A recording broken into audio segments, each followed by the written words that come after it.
Okay, good afternoon. My name is Kevin McMahill. I'm the Sheriff of the Las Vegas Metropolitan Police Department. I'm here to give you really a brief update on what occurred on Las Vegas Boulevard this morning. As you know, we just had our New Year's Eve event where we successfully protected the city, where over 400,000 people were here last night, and that changed this morning at about 8:40 when a 2024 Tesla Cybertruck pulled into the area valet of the Trump International Hotel. Very quickly thereafter that, the driver, who was the sole occupant of the truck, we saw what looked like maybe some sort of smoke, and then the truck exploded. Smoke was coming from inside of the truck after we noticed the flash and the explosion, and I'm going to show you that first video. That's the Cybertruck parked right in front of the doors.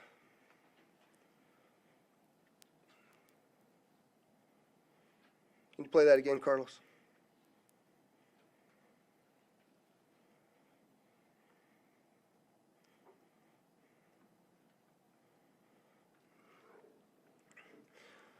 So the individual that was in that truck is obviously deceased, still in the truck as we speak here today. Our fire department folks, Engine 12, a number of others, you'll hear from one of the fire chiefs here in just a moment, arrived very quickly along with my officers. And obviously we knew that we had a much larger event than just a vehicle fire. And so there's going to be a drone video that plays to my left again. You'll see as the fire initially, they covered it with the tarp to try to get it to go out. Once the fire went out through the suppression efforts of the fire department, you'll see some of the evidence in the back of the vehicle. So those are gasoline canisters. They are camp fuel canisters and large firework mortars.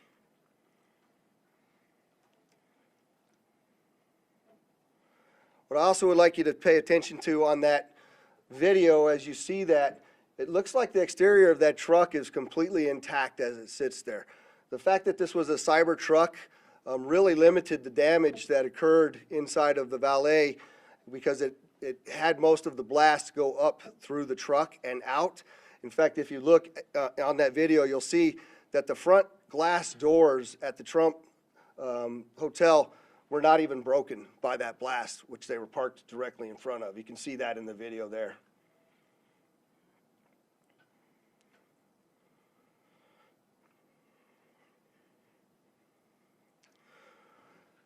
What I will update, I'm very well aware that there's a name already been reported out into the media.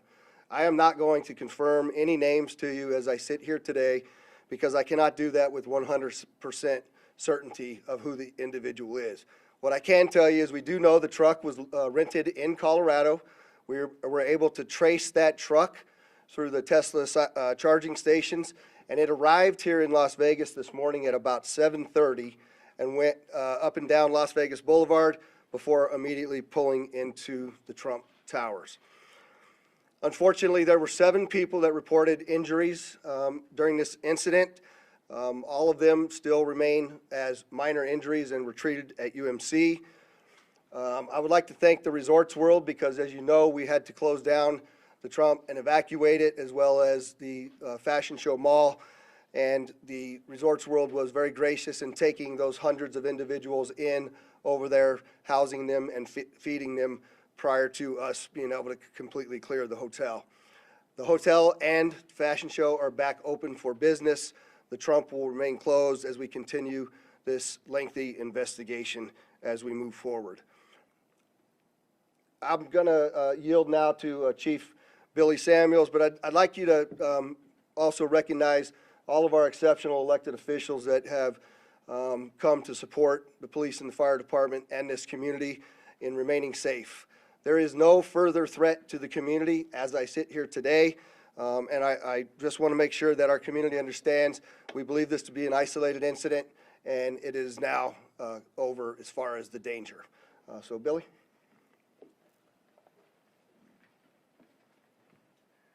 Thank you, Sheriff.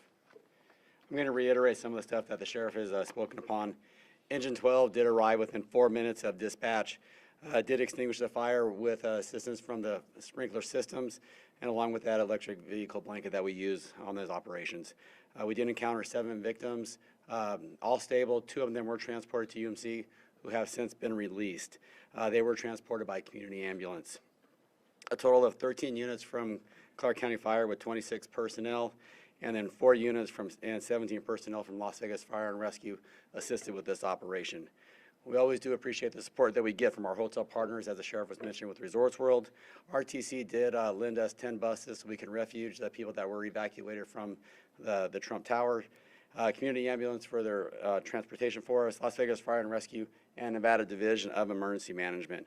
And we do appreciate their support, so we can't do that without them. And like the sheriff said, last night was a huge success, but we are prepared for whatever comes our way. So thank you for that. And I will turn this over to Special Agent in Charge, Jeremy Schwartz. Good afternoon. My name is Jeremy Schwartz. I'm currently the Acting Special Agent in Charge for the FBI here in Las Vegas.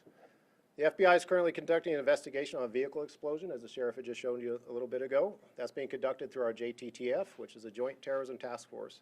I want to make sure everybody understands that the task force is comprised of law enforcement officials from the entire valley here. We're not doing anything alone, and we wouldn't do anything alone without our partners, making sure that we're all in lockstep. We've learned from mistakes in the past, and we're not going to do that again. We have a great relationship with our law enforcement partners, and we're going to continue to do so. As of right now, our number one goal is to ensure that we have the proper identification of the subject involved in this incident. Following that, our second objective is to determine whether this was an act of terrorism or not. I know everybody's interested in that word and trying to see if we can say, hey, this is a terrorist attack. That is our goal, and that's what we're trying to do.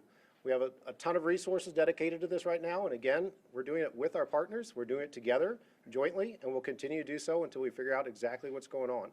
I think most importantly, as the sheriff already mentioned, we believe this is an isolated incident. We do not believe that there's a bunch of folks out there supporting this or helping this, and we don't believe that there's any other danger to the community right now. But again, over the next few hours and days, we will continue to do our best to research that as much as we can and get to the bottom of this, and we won't stop until we're 100% certain as to what happened and why. Thank you. So I just want to clarify again so that I don't get these questions. We do know who rented the truck. We are looking at that individual, but I am not prepared to release the name of any of the individuals that we are looking at least until next of kin is notified and we have a 100% identification. So with that, I'll take any questions you might have. I can't see. Hi, Dana.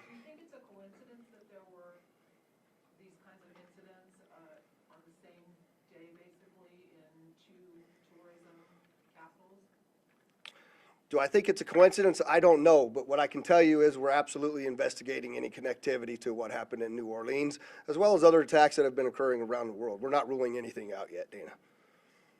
Sure. Is there any possibility that this had a link to ISIS? There have been suggestions that the New Orleans attack might have. Yeah, so the question is there any links to ISIS? And I will tell you that we don't have any indication of that here in Las Vegas, no overt ISIS flag as was seen in New Orleans, but again, we are investigating every aspect of this, and if that comes to light, we'll certainly update you. I'm sorry, sir. What was the time between the truck's arrival and the explosion? About 1 hour was the amount of time between the arrival of the truck here in Las Vegas, at least our first notification of the arrival and the explosion that occurred at the tower. How long was it in the porte cochere before the explosion? It was only there for about, it was sitting in the porte cochere for about 15 seconds before it exploded. Was that 15? Where'd Dory go? The 15 to 20 seconds, I just want to make sure I gave you the right info.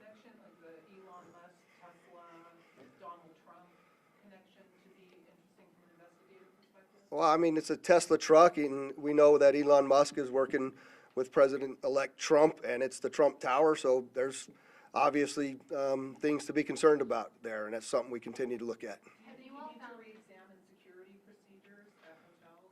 Yeah, so I'm glad you asked that question. Do we need to re-examine security procedures?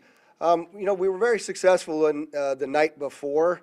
I'm surprised this happened, to be quite frank with you, and that's certainly something we're going to have to look at in target hardening, what that looks like.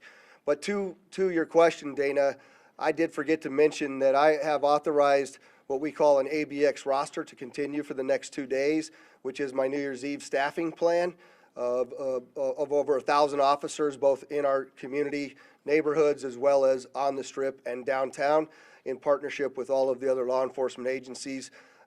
City of Las Vegas marshals, North Las Vegas, Henderson, just to ensure that even if we had a copycat or somebody else wanted to go up and conduct an attack, that we have the appropriate and available resources to handle it. Have you all found any devices inside the Cybertruck that could have been used to set off those explosives?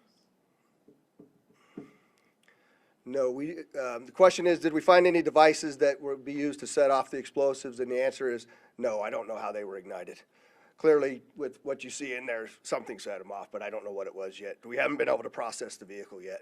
Has LVMPD been in contact with Tesla Code to get analytics from the vehicle cameras? Yes, actually, I have to thank Elon Musk specifically. He gave us quite a bit of additional information in regards to how the vehicle was locked after it exploded due to the force of the nature of the force from the explosion, as well as being able to capture all of the video from the Tesla charging stations across the country, and he sent that directly to us, so I appreciate his help on that. I'll take one more question. I'm sorry, you got to speak up for me. Elon Musk is saying this vehicle and the vehicle in New Orleans were rented from the same company. Has there been any other indication that these two events might be associated? It's another, the question is both vehicles, I'm being told New Orleans was rented from Turo and so was ours. That's another coincidence that absolutely is continuing to bear from our investigation that we have to continue to look into. So thank you very much, and as we get additional information for all of you, I'm sorry, I'll give you a shot. Are your investigators using any of the city license plate readers to see them? That's the question is, are we using the license plate readers and the technology? Well, one, you see the drone flight through the vehicle because it was unsafe to get there, so that we're using that technology. Thankful to have it, as well as the first indication of that vehicle arriving here in Las Vegas came from a license plate reader. So technology has been very useful to us in resolving this. And again, I'll commit to come back to you all when we have confirmation of the suspect's name, who they are, what their background is. We will get that information back out to you. We'll call another press conference and provide it. And I'd just like to, again, thank the mayor, the commissioners, the other law enforcement leaders, and of course our Attorney General for showing up and supporting us in this event. It's been a statewide effort, and I appreciate it. Thank you.